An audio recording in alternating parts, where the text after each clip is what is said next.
Hi, everybody. I'm Jen Johnson, and you are watching Thought by Thought Healing. And I'm really excited to have Tim McHenry with me today.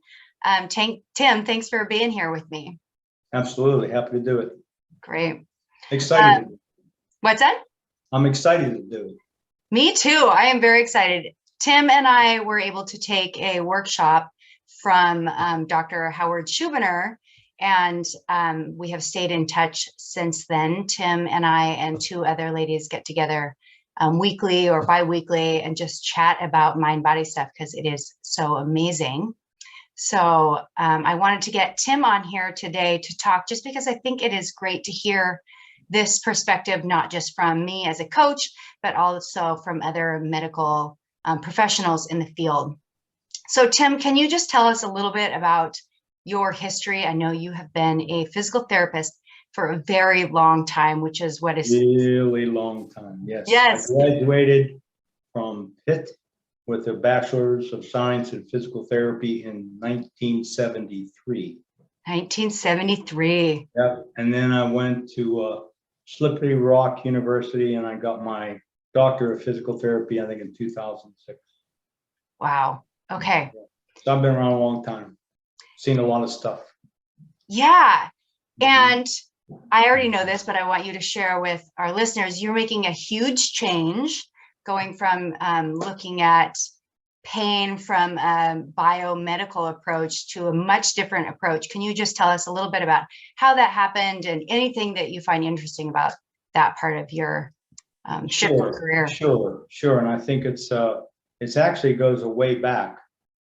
I hurt my back when I was like 21 years old. I had to go out and spade my father-in-law's garden, and I absolutely did not want to do it. And so I wouldn't stand up, and I just spaded this garden. I was ticked off. So when I was done, I was leaning to the right. I couldn't stand up straight. And I remember going to work shortly thereafter, and all they did was heat and ultrasound for people's backs. And I said to my boss that I said, I need to go home. I can't work. And he said, can you not finish the day? I said, I can't even walk up the hallway. Yeah. So I knew heat and ultrasound didn't do anything for backs.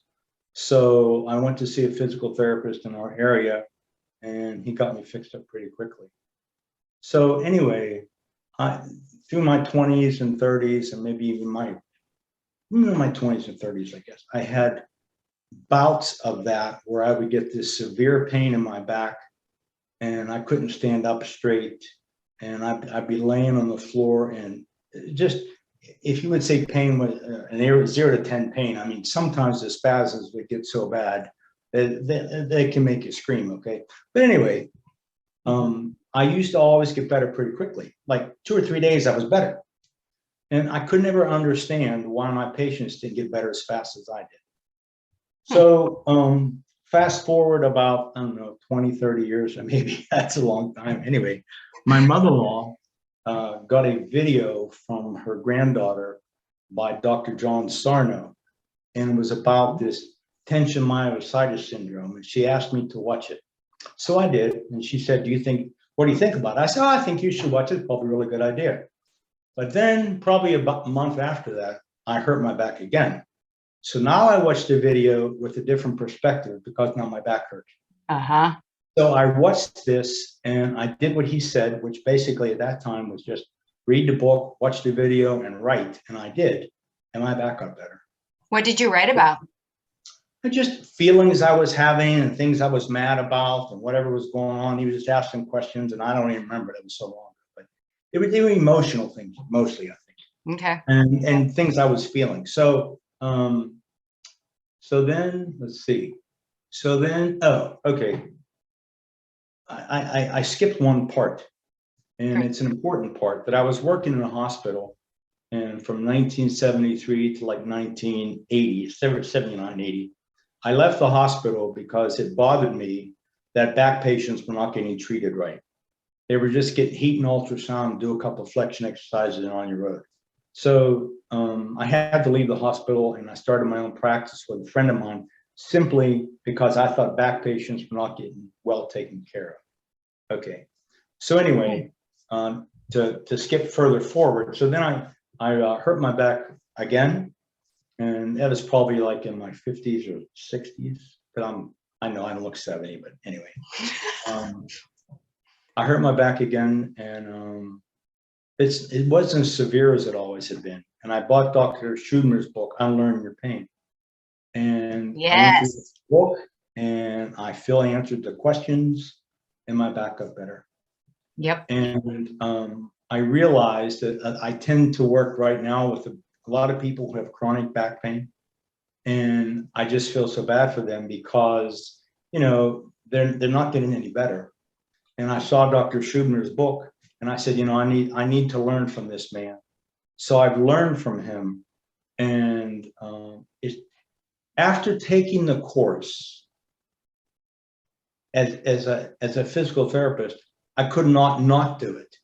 I had to do it. I couldn't keep doing the same things, because once you learn the truth, how can you do anything else? You know? So yeah, it's great.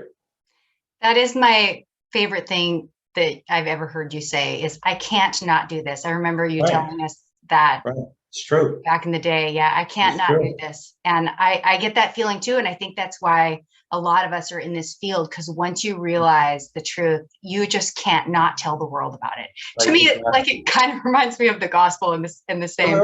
Right. I mean, they're different, but it's the same thing. You just can't keep it inside. Right. Okay. You know, you can't tell someone, you got to talk about Jesus, right? You got to tell people the truth. So when people have this back pain, you know, it's like I had to put myself in a position where I could do it. So I'm working in a chronic pain program now in a PT practice around Pittsburgh.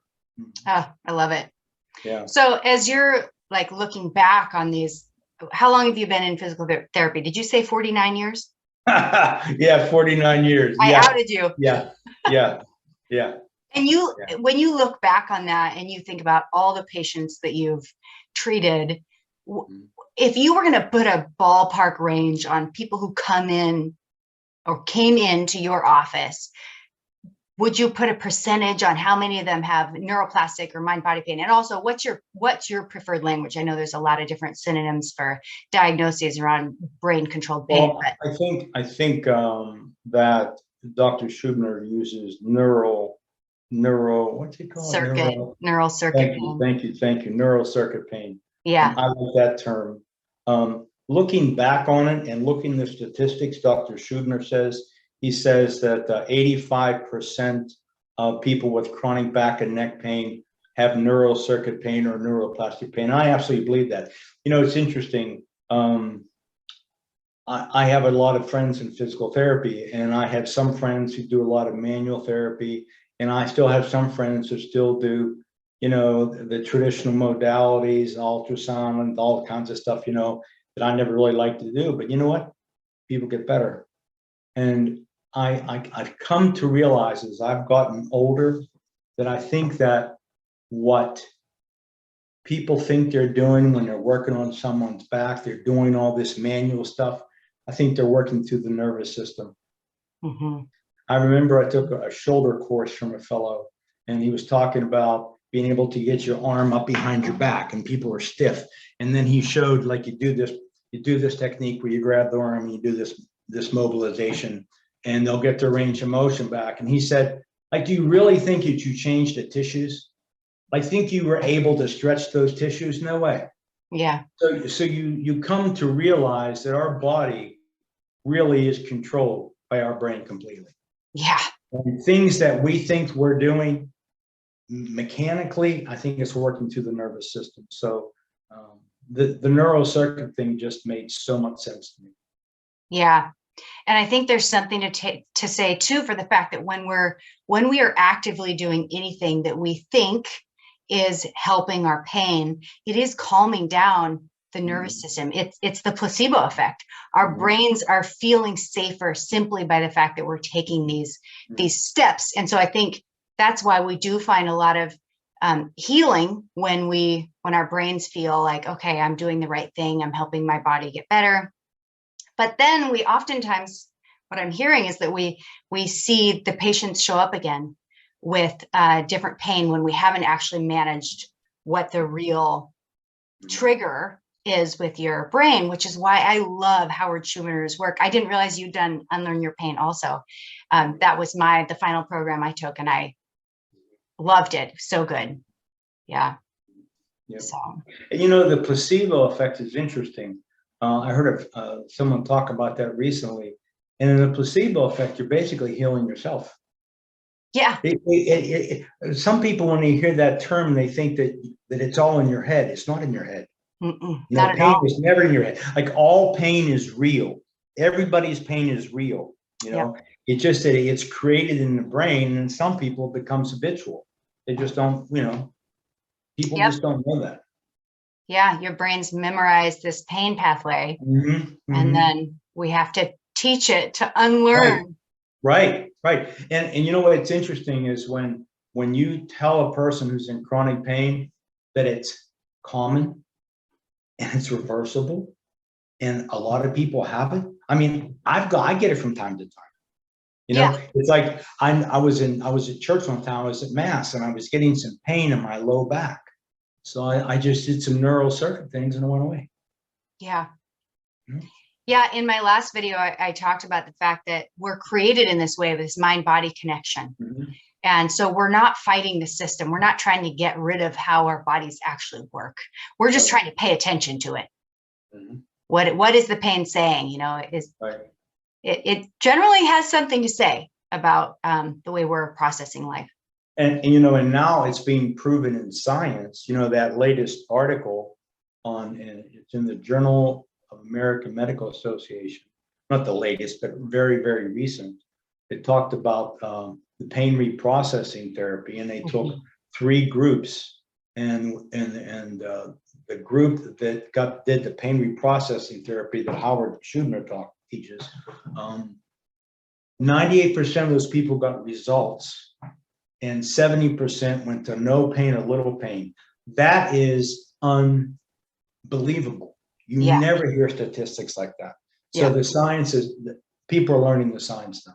Yeah, I know. It's so exciting to see it getting out there in public media. And there is backlash to it too. Some people don't like it. Oh, sure. Yeah, that's just life. And I think that somewhat comes back to what you were saying, where when we say that the brain controls the pain, people immediately go to that response of, you're saying it's in my mind, which is not what we're saying at all. Your pain is absolutely real. And when people do mistakenly mention to me things about my pain not being real, I do get a little bit upset, because my pain was real. When I was in chronic pain, it was absolutely, truly in my body real, and the same as somebody who has structural damage that's causing pain. What we used to think is that if you were stepped on a nail, we used to think that a pain fiber shot an impulse up to your brain and said pain. We found that's not the case. What happens is, when you step on the nail, it sends an electrical message, a danger message, to your brain, and then your brain decides whether or not you have pain or not. You know, the thing I always tell patients is, like, if you were walking in the woods and you sprained your ankle, you'd have pain because you wouldn't want to you wouldn't want to ruin your ankle, right? So your brain's telling you to take care of your ankle. But if you were running from a grizzly bear and you sprained your ankle, you would not feel it, because your brain would tell you the bigger danger is that grizzly bear, not your ankle. That's right. Right. Run. So all pain is created in the brain, but the brain makes the decision of whether or not to say you have pain. Right. And that's why working with the brain around safety is this big, I mean, it's really the pivotal point when it comes to reversing pain. Right. Yeah. Right. Exactly. It's such exciting work to be doing this, because I mean, as you know, and we were talking about before this call, that there are just so many people in pain clinics and trying to go in for surgery, and they're being turned away because they, like you were saying, I believe you were saying the neurosurgeons are saying, can't help you. And then we get to come in with this message of, wait, there's this new proven neuroscience. Right, exactly. I think it's 68 million Americans suffer from this. I think it beats I can't remember, like cancer and some other things combined. It's huge. Yeah. It's huge. And you know what? And people just live with it. You know, Yeah. it's interesting that when you're working with a patient, the insurance companies want you to fill out a form. It's always about function. Can you do this? Can you do that? And then you score it, and then you have to see, are they doing it? Then you treat them, and then they want to know, are they able to function any better? But they don't really care about your pain, because no one cares about your pain.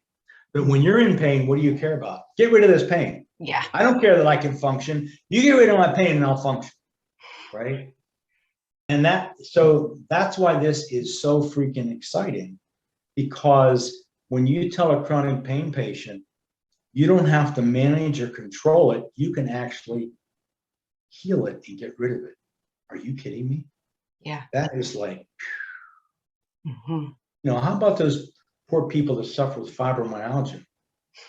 Terrible. You feel, yeah, there you go. Yeah. You feel so sorry for them, but now we have a way to actually help them, not manage, but actually feel better. Yeah. Yeah. Fibromyalgia was my primary diagnosis. Oh, really? I had many, many others. I even used a wheelchair twice and used a parking pass because I could walk, but it was horrendous. And yeah, so I feel like that's a very specific category of people. And then like you got to talk to the back pain, and that is another diagnosis that people tend to like cling to and say, oh, well, now I have this diagnosis and therefore I won't be able to heal. And we get to come in with this good news, essentially. Right. It's really exciting to be able to help people. Mm-hmm. Yep. I love it so much. So, all right. Well, Tim, I told you I would keep this short, and so I'm going to do that. But Okay. yeah, thank you so much for being here. And I just appreciate your expertise and just letting my listeners hear from a medical professional's standpoint. And yeah, I appreciate you. So glad to help you. Yep. All right. Thanks everybody for watching. Check out my website at Thought by Thought Healing, and I'm going to put Tim's info in the show notes. So if you want to shoot him an email, if you have any questions, he's said that he would be willing to do that. So hope you guys have a great day, and I will see you next week. Bye. See you.